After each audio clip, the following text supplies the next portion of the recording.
There is a specific kind of silence that haunts a marriage before it ends.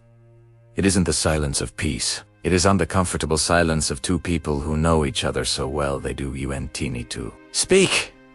No. It is the silence of a wall being built. Brick by brick.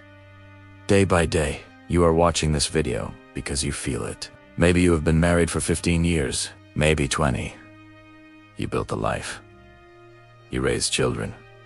You paid the mortgage. You did everything society told you a good man is supposed to do. You thought you had reached the finish line. You thought the hard part was over. But suddenly, the woman you swore to spend your life with feels like a stranger. It starts with small things. She stops laughing at your jokes. She starts criticizing the way you breathe, the way you eat, the way you exist. She hides her phone screen when you walk into the room. And then comes the sentence that destroys the soul of every man who hears it. I love you, but I am not in love with you anymore. You panic. You scramble. You try to fix it. You ask, is there someone else? She says, no. You ask, what did I do wrong? She says everything and nothing.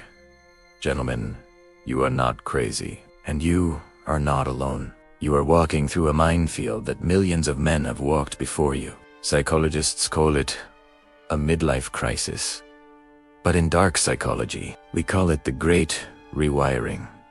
It is a biological, hormonal, and psychological storm that hits women between the ages of 38 and 45, and if you do not understand the mechanics of this storm, you will be destroyed by it. Today, we are going to perform an autopsy on the female mind after 40. We will look at the ugly truths, the uncomfortable biology, and the cold reality of why she is rewriting your history. Buckle up. This is going to be painful, but it is necessary. To understand why she is changing, you have to understand what she is losing. For a man, value is often active. You build it. You work hard, you build a business. You gain wisdom. A man at 45 is often more attractive, more wealthy, and more respected than a boy at 25. Time is your friend, but for a woman. Society has conditioned her to believe that her primary currency is passive. Her value is tied to her youth, her beauty, her fertility. For 20 years, she lived in a world where doors opened for her simply because she smiled. She got free drinks. She got help with flat tires. She got validation from strangers on Instagram. But then, 40 hits. The wall appears. Suddenly, the attention dries up. The cashier doesn't flirt. The men at the gym look right through her, to look at the 22-year-old girl on the treadmill behind her.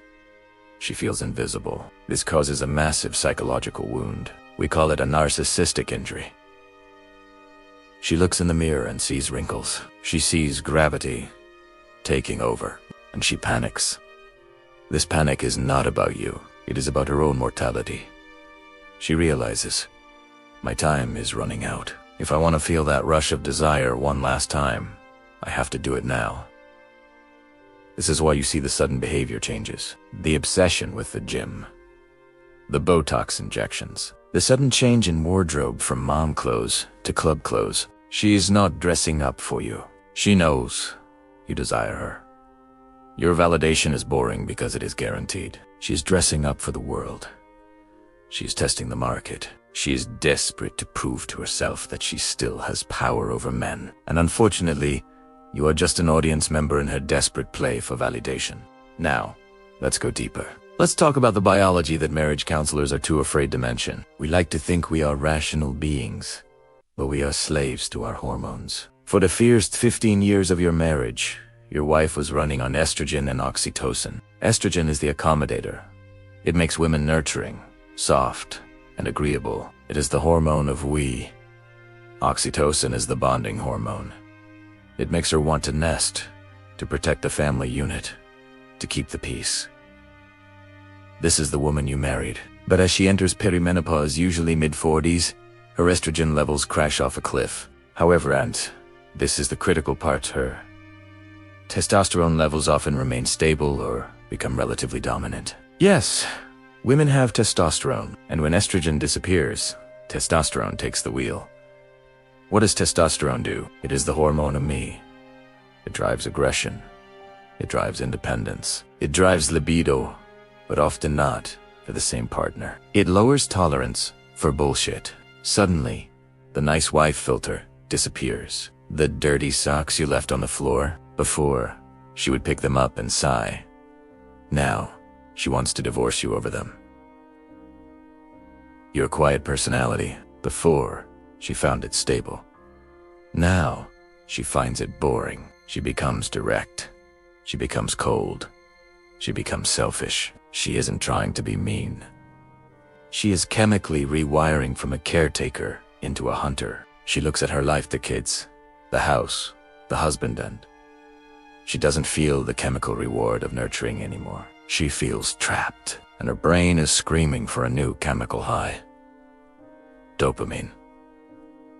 And where's the easiest place to get dopamine? Novelty. New experiences, new men. Chaos. If you are going through this, you have likely experienced something that makes you question your own sanity. It is called revisionist history. One day, you are having an argument, and she says something like, "I was never happy with you. We never had a connection. I've been lonely for 20 years. You stand there, shocked. You remember the trips to Italy. You remember the laughter at the dinner table. You remember the love letters she wrote you. How can she say she was never happy? Here's the dark truth about female psychology in this state. Women often filter their memories through their current emotions. If a man is angry today, he can still remember that he was happy yesterday. He separates the timeline. But for a woman in a state of hormonal and emotional crisis, if she feels unhappy right now, her brain scans the past and overwrites the happy memories with this new feeling. She is not lying to you. She's lying to herself. She has to believe that the marriage was always bad. Why? Because if the marriage was good, and she destroys it, then she is the villain. She is the bad guy. But if she convinces herself that the marriage was a prison, and you were a negligent jailer, then leaving isn't a betrayal. It's an escape. It's an act of self-love.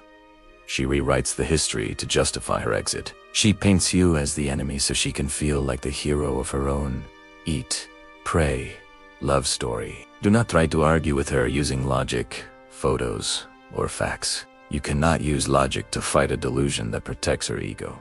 In every tragedy, there is a villain hiding in the shadows. In this story, it is often the single friend. Pay attention to her social circle. Did she recently reconnect with an old friend from high school? Did one of her close friends recently get divorced? Is she spending more time on girls' nights? There is a phenomenon known as the crab bucket effect. When one crab tries to escape the bucket, the other crabs pull it back down. But in modern relationships, it works in reverse. Miserable, divorced women want their married friends to join them in the misery. They market their loneliness as freedom. These friends are in her ear, whispering poison. You deserve better. Why do you put up with him? You only live once. Go find yourself. Look at this guy I matched with on Tinder. You could have this too. They validate her worst impulses. They cheer her on as she destroys her family. Why? Because if you stay married and happy, it reminds them of their own failure. If she divorces you, it validates their choice. She thinks she is finding support. In reality, she is being recruited into a cult of bitterness. And finally, we must look in the mirror. This is the hardest pill for you to swallow. You might be losing her not because you were a bad husband, but because you were too good. Human beings have two opposing needs: security and mystery. For the last 20 years, you provided security. You were the rock. You were consistent.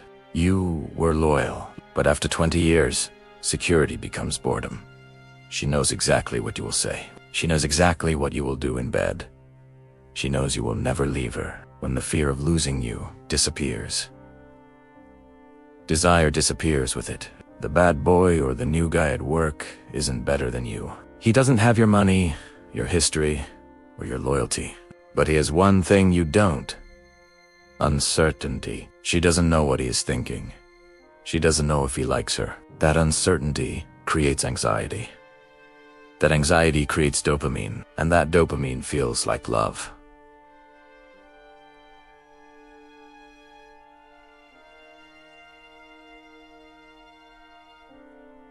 She isn't leaving you for a better man. She is leaving you for a bigger thrill. She's trading a slow-burning fire for a firework that will explode and leave her in the dark. But right now, she only sees the light. So, the storm is here. The waves are crashing. What do you? Most men do the exact wrong thing. They become simps. They beg. They plead. They cry. I'll change. I'll do anything. Please don't go. This is the nail in the coffin. When you beg, you confirm her suspicion that you are weak and she has outgrown you. The only way to handle this, the only way is radical detachment. Step 1. Stop chasing. If she pulls away, you pull away further. Do not ask for her attention. Do not ask for her validation. Step 2. Kill the nice guy. Stop doing favors. Stop trying to buy her love back. Be polite, but be distant. Be a mystery again. Step 3. Rebuild your empire. Take all that energy you were wasting on worrying about her and put it into yourself. Go to the gym until your muscles ache. Fix your finances. Reconnect with your brothers. Build a life so good that she becomes a part of it, not the center of it. When she sees that you are standing strong, when she sees that she can be happy without her, that is the moment the dynamic flips. Because nothing is more attractive to a woman than a man who has the strength to walk away. She may come back. She may not. But by the time that happens, you will be a king. And a king does not beg for a queen. Understand the biology, accept the psychology, and protect your sanity. Subscribe to Psych Deep. We are just getting started.